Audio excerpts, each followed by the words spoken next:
வணக்கம் பிள்ளைகள். நீங்க எல்லாரும் சுகமா வீட்டில் இருப்பீங்கள் என்று நம்புகிறேன். அதாவது சுகாதார முறைகளை கடைபிடித்து நன்றாக இருக்க என்று கடவுளை வேண்டிக் கொள்கிறேன். இனி ஒவ்வொரு வாரமும் தமிழ் பாடத்தின்ல ஒரு வீடியோ ஒன்று அனுப்புவேன். நீங்க ஆறுதலா இருந்து படிச்சு அந்த கேள்விகளுக்குரிய விடைகளையும் பெற்றோரின் உதவியோட செய்யுங்க. கடைசியா நாங்க 8ஆம் பாடம் படிச்ச நாங்க இந்த வாரம் தம்பிக்கு ஒரு கடிதம் என்ற பாடத்தை பார்க்க போறோம். உங்களோட பாட புத்தகத்துல 56ஆம் பக்கம் போய் பாருங்க. இந்த வீடியோவை போஸ்ட் பண்ணிட்டு திரும்ப 2 தரம் வாசியுங்க. நல்லா வாசிச்சா பிறகு அடுத்தது இந்த வீடியோவை கிளிக் பண்ணுங்க. முழு பாடத்தையும் வாசிச்சுட்டு வாங்க. நான் விளங்கப்படுத்துறேன். பின்னால உள்ள கேள்விகளை செய்வோம்.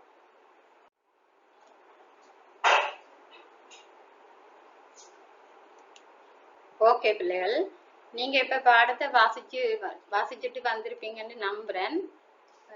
இப்ப பாருங்க, இந்த பாடத்துல முக்கியமான பாயிண்ட்ஸை மாத்திரம் நான் சொல்றேன்.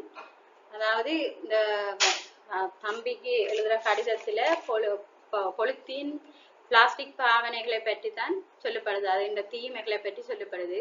இந்த பிளாஸ்டிக் பொலித்தீன் பாவனை இப்ப இந்த காலத்துல அதிகரித்து காணப்படுகிறது. அதாவது பிளாஸ்டிக்கை நாங்கள் தமிழில நெகிழி என்று கூறுவோம்.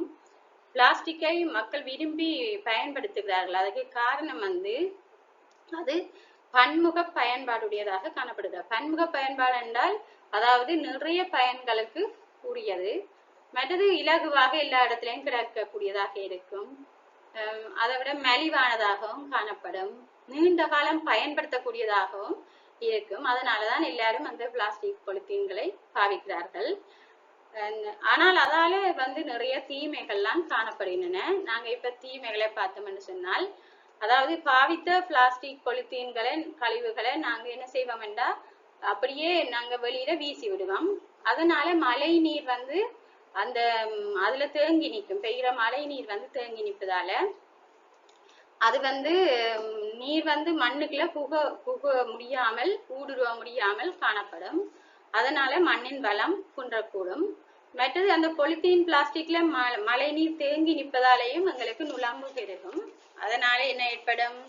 அதாவது நோய்கள், அதாவது நுழம்புகள் பெருகி நோய்கள் எல்லாம் வரக்கூடும். பிளாஸ்டிக் பொலித்தீன்கள் கால்நடைகள், பறவைகள், நீர்வாழ்வு இனங்கள், அதாவது அவைகளெல்லாம் என்ன செய்யணும்? அந்த குப்பைகளுக்குள்ள கிடந்து அதோட சேர்த்து உணவாக உட்கொள்ளுகின்றது. இதனால அந்த உயிரினங்கள் நோய்வாய்ப்பட்டு அழிவு ஏற்படுத்தும். நீர்நிலைகள்ல கைவிடப்படும் பொலித்தீன், அதாவது பொலித்தீன் மாசுபடுவதோடு நீரோட்டம் தடைப்படுகின்றது. அதுவும் காரணமாக இருக்கின்றது. பானையிலிருந்து நீக்கிய பொலித்தீன் பிளாஸ்டிக்களை எரிக்கும் பொழுது அந்த புகை காத்துல கலந்து வளிமண்டலத்தை சென்றடையுது பிள்ளைகள். இதனால ஓசோன் படை அழிவடைந்து அதனூடாக சூரியனிலிருந்து வரும் ஊதா கதிர்கள் வருகுதாம்.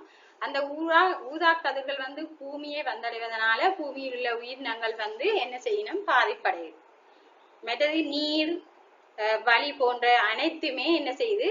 தூய்மை இல்லாம அசுத்தமாக காணப்படுகின்றது. விலங்குகளும் தாவரங்களும் இதனால மனிதர்கள் கூட பாதிப்பு அடைகிறார்கள் இந்த பொலித்தீன் பாவனையால. அதுக்கு பதிலாக நாங்க என்ன செய்யணும்? இயற்கையோடு இணைந்த பொருட்களை பாவிப்பதால எந்த ஒரு பாதிப்பும் எங்களுக்கு ஏற்படாது. இயற்கையோடு இணைந்த பொருட்கள் அதுக்கு பதிலாக என்ன, நாங்க இப்ப வாழையிலேயே பாவிக்கலாம். அதாவது உணவு கட்டுறதுக்கெல்லாம் இப்ப கொட்டையல் வழிய வாழை இலையெல்லாம் பயன்படுத்துகிறார்கள். தாமரை இலை, வாழை தடல், மற்றது ஓலைகள், கமுகு மடல், மட்பாண்டங்கள், மற்ற துணியால செய்யப்பட்டவைகள், கடதாசியால செய்யப்பட்டவைகள் போன்றவற்றை கூட நாங்க பாவிக்கலாம். இதனால எங்களுக்கு எந்த ஒரு தீமையும் ஏற்படாது, நன்மைதான் ஏற்படும். அதாவது பிளாஸ்டிக் பொலித்தீன் மீள் சுழற்சிக்கு உட்படுத்துவதாலையும் மேலும் சூழல் மாசடைகின்றது. மீள் சுழற்சி என்றால் அதை திரும்ப நாங்க செய்கிறது.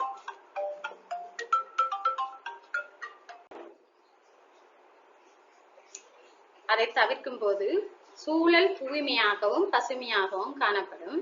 நாமும் ஆரோக்கியமாக வாழ முடியும்.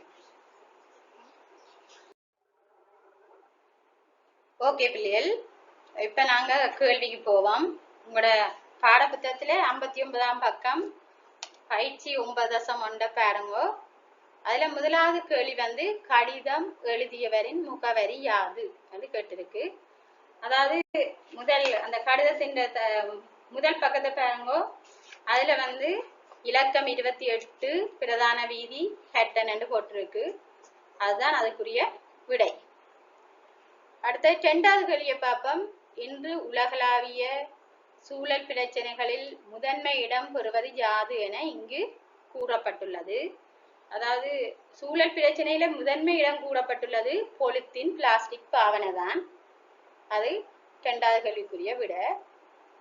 3வது கேள்வியை பார்த்தோம்னு சொன்னால் பொலித்தீன் பாவனையால் ஏற்படும் தீமைகள் 2 கேட்டிருக்கு. அதாவது 1 மண் வளம் குன்றுகின்றது, கால்நடைகள் பறவைகள் நீர்வாழ்வு இனங்கள் உண்பதால் இறக்கின்றன, இந்த பொலித்தீன்களை உண்பதால இறக்கின்றன. அதுல 2 எழுதலாம். அடுத்து 4வது கேள்வியில வந்து பொலித்தீன் பிளாஸ்டிக் பாவனையை மக்கள் அதிகம் விரும்புவதற்கான காரணங்கள் 2 குறிப்பிடுகிறது சொல்லி இருக்கு.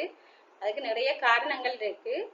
அதாவது இலகுவாக பெறக்கூடியது, பன்முக பாவனை உடையது, மலிவாக கிடைப்பது அப்படின்னு நீங்க ஏதாவது 2 எழுதலாம். 5வது கேள்வியை பார்த்தோம்னா பொலித்தீன் பிளாஸ்டிக் பாவனைக்கு பதிலாக பயன்படுத்தப்படும் மாற்று பொருட்களின் பெயர்கள் 3 எழுதுகன்னு கேட்டிருக்கு. அது நிறைய தந்திருக்கு. மாற்று பொருள் என்று சொன்னால் அதாவது தாமரை இலை, வாழைத்தடல், ஓலைகள், கடதாசி பாவனைகள் என்று அதுலேயும் நிறைய காணப்படுகிறது. அதுல ஏதாவது 3 எழுதுங்க பிள்ளைகள். இங்க பாருங்க பிள்ளைகள், இதுதான் கடிதத்தின் வடிவமைப்பு. அதாவது கடிதம் எழுதும் முறைன்னு சொல்றது. இங்க வலது பக்கம் மேல் மூலையில பாத்தீங்கன்னா முகவரி, அதாவது முதல் இலக்கம், அந்த வீதி, பிறகு அந்த இடம், அதுக்கு பிறகு திகதி. இலக்கம் வீதி ஒன்றுக்கு ஒன்றா கீழே எழுதணும். இலக்கம் வீதி அதுகள் எழுதிக்க கமா போடணும், திகதி எழுதிக்க முற்றுப்புள்ளி போடணும். அதுக்கு அடுத்ததா பார்த்தோம்னா விழிப்பு, அதாவது அலுவலக கடிதம் வேண்டா ஐயா அம்மணி என்று விழிக்கணும். உறவு முறை கடிதம் வேண்டா மாமா என்பில்ல நண்பி அப்படி என்று விழித்து எழுதணும். அதுக்கு அடுத்ததா பார்த்தால் உடல் என்று சொல்றது. இந்த உடல் என்றா என்ன நாங்க கடிதத்துல எழுதப்படுமோ அந்த விடயத்தை பற்றி சொல்றதுதான் உடல். அதுக்கு அடுத்தது முடிப்பு. அந்த முடிப்பு வந்து அதாவது அலுவலக கடிதம் மண்டைக்குள்ள உண்மை உள்ள அப்படின்னு எழுதணும். உறவு முறை கடிதம் மண்டைக்குள்ள இங்கனம் அப்படின்னு போட்டு அந்த முடிப்பு எழுதணும். கடைசியா நாங்க எங்கட கையொப்பத்தை விடணும். ஓகேயா பிள்ளைகள்? உங்களோட 9.2 பயிற்சியை பாருங்க. அதுல வந்து கீழே கொஞ்சம் தகவல்கள் கொடுத்திருக்கு. அதுக்கேற்ப உங்களோட பாடசாலையை பற்றி வெளியூர்ல உள்ள நண்பனுக்கோ அல்லது நண்பிக்கோ கடிதம் எழுதுறத பற்றி சொல்லி இருக்கு. அந்த தகவல்களை கொண்டு நான் முதல் சொன்ன மாதிரி அந்த வடிவமைப்புக்கு ஏற்ப, கடிதத்தின் வடிவமைப்புக்கு ஏற்ப இந்த கடிதத்தை எழுதுங்கோ. அதாவது தமிழ் கோப்பியில இந்த கடிதத்தை எழுதி பாருங்க. உங்களோட தமிழ் புத்தகத்துல 60ஆம் பக்கத்துல 9.3 பாருங்க பிள்ளைகள். ஆனா தரப்பட்டுள்ள விடைகளை பொருத்தமான இடைவெளிகளில் எழுதுவோம்னு கிடக்கு. அந்த விடையும் தந்திருக்காங்க. எச்சம், விட்டை, சாணம், இலத்தி, கிழுக்கு என்று விடை தந்திருக்கு.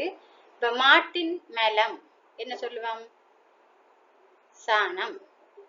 யானையின் மலம் இலத்தி. கழுதையின் மலத்தை என்ன சொல்லுவோம்? விட்டை. பறவைகளின் மலம் எச்சம். ஆட்டின் மலத்தை எப்படி சொல்லுவோம்? பிழுக்கை என்று சொல்லுவோம். ஓகேயா? இனி ஆவண பகுதியை பாருங்க பிள்ளைகள். அதாவது அங்க விலங்குகளை கட்டி வளர்க்கப்படுற இடத்தை எப்படி குறிக்கிறன்றத சொல்லப்படுது. விடைகள் தந்திருக்கு. அதுல பட்டி, பந்தி, பந்தி என்ற கூடம் என்று சொல்லலாம். அடுத்த பண்ணை, லாயம், தொழுவம் என்று தந்திருக்கு. ஆடுகளை கட்டும் இடத்தை நாங்க என்னன்னு சொல்றது? பட்டி என்று சொல்லலாம். அதே மாதிரி யானைகள் கட்டும் இடத்தை அதாவது பந்தி என்று சொல்லுவோம். குதிரைகள் கட்டும் இடத்தை என்னன்னு சொல்றது? லாயம் என்று சொல்றது. கோழிகள் வளர்க்கப்படுற இடத்தை பண்ணை என்று சொல்றது. சரியோ? மாடுகளை கட்டும் இடம் தொழுவம் என்று குறிப்பிடுவோம்.